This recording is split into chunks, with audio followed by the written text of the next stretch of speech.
अस्सलाम वालेकुम, કેમ છો બધા? અલ્હમ્દુલિલ્લાહ મેં સારી છું. ઇન્શાલ્લાહ તમે બી બધા સારા જ હશો. આજે આપણે ખુશ્બુદાર અને જોરદાર ખાવામાં બી ટેસ્ટ સ્પાઇસી એકદમ આપણે એવી બિરયાની બનાવવાના છે, વેજ બિરયાની. એના માટે મેં બી રસ્તો તૈયાર કરી લીધો છે અને એ જ તેલમાં આપણે 4-5 ડુંગળીનો બીજો પ્યુરી કરી લઈશું અને એને સરસ શેકાવા દઈશું. એના અંદર 2 ચમચી અદરક લસણ પેસ્ટ, 1 ચમચી લીલું મરચું અને એને સરસ શેકાવા દઈશું. 3 ટામેટાં લઈ લીધા, એની પ્યુરી બનાવી દીધી અને એને બી એડ કરી દીધી.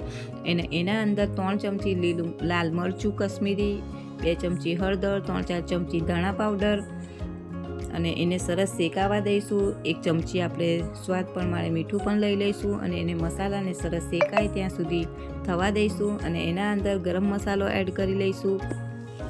થોડું પાણી નાખીને સરસ મસાલો શેકાવા દઈશું. લીલું લસણ પણ એડ કરી દઈશું. થોડું લીલું લસણ એડ કરી દઈશું અને એને બી સરસ શેકાવા દઈશું. આવી રીતે આપણો મસાલો તૈયાર થઈ જશે. આવી રીતે હલાવતું રહીશું. થોડું આપણે જે બિરસ્તો કર્યો હતો પ્યાજનો એને પણ એડ કરી દઈશું અને એને બી આવી રીતે સરસ શેકાવા દઈશું.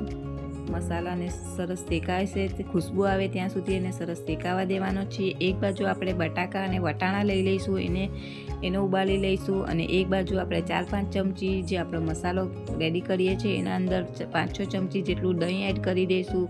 દહીંને એક રસ થાય ત્યાં સુધી એને સરસ શેકાવા દેવાનું છે. આ રીતનું કન્સિસ્ટન્સી થઈ જાય એટલે આપણે એના અંદર જે બોઇલ કરેલા વટાણા અને બટાકા છે એને એડ કરી દઈશું અને એને સરસ શેકાવા દઈશું.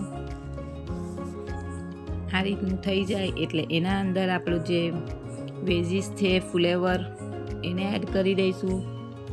ફ્લેવરને થોડુંક વટાણા બટાકા થોડા થાય પછી એડ કરીશું એટલે અંદર તૂટી ના જાય અને એકદમ પોચા ના થઈ જાય. અને એના અંદર શિમલા મિર્ચ અને ગાજરને પણ એડ કરી દઈશું એટલે એને બી સરસ હલાવતા રહીશું અને 5 મિનિટ લગીને ઢાંકણ ઢાંકી દઈશું અને ધીરી આંચ પર થવા દઈશું એટલે એની વરાળથી થઈ જશે. એક બાજુ આપણે પનીર લઈ લીધું. પનીરના નાના પીસ કરીને એને થોડું પેનમાં તેલ રાખીને શેકી લીધું. આવું બ્રાઉન થાય ત્યાં સુધી એને શેકાવા દઈશું અને એક બાજુ આપણે તપેલું એમાં પાણી લઈ લઈશું. પાણી ઉકળી જાય એના અંદર આખા મસાલા થોડા એડ કરી દીધા છે અને જીરું. પાણી ઉકળી ગયું એટલે આપણા જે બાસમતી રાઈસ આવે છે એને અંદર એડ કરી દીધા અને સ્વાદ પ્રમાણે મીઠું પણ એડ કરી દીધું.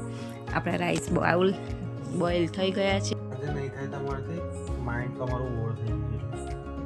પછી આપણે જે કલર આવે છે ફૂડ કલર એને એડ કરી દઈશું અને આ રીતનું આપણું એકદમ સરસ મજાનું આપણી વેજીસ તૈયાર થઈ ગયા છે. અને આ રીતના આપણે લગાવી દઈશું બિરયાનીમાં પાથરવા માટે અને ઉપરથી આપણે પનીર એડ કરી દઈશું.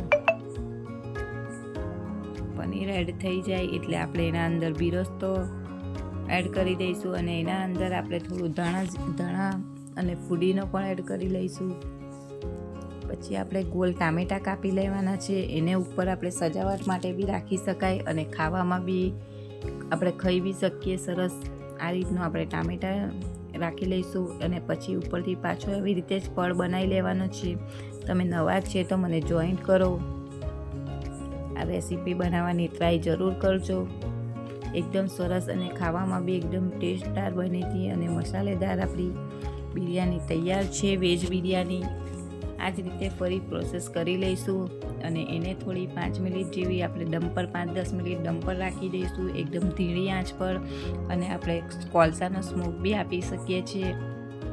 આ બિરયાની એકદમ રેડી થઈ ગઈ છે. તમે જોઈ શકો છો એકદમ સ્વાદિષ્ટ અને મસ્ત બિરયાની અને ખુશ્બુ તો એટલી સરસ આવતી હતી. ઘર આખું મહેકી ઉઠ્યું છે. અને એના અંદર આપણે હવે મઠ્ઠો બનાવવાની તૈયારી કરીશું. એના માટે લીલા મરચાં, લીલું સૂકું લસણ અને ધાણા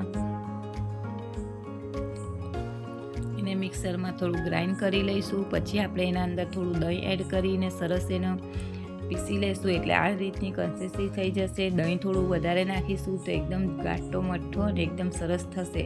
2 ચમચી ખાંડ પણ એડ કરી દઈશું અને આપણે જે બી ક્વોન્ટિટીમાં રાખવાના હોય તે પ્રમાણે છાશ લઈ લઈશું અને મીઠું એડ કરી દઈશું એટલે એકદમ સરસ આપણો મઠ્ઠો તૈયાર થઈ ગયો છે.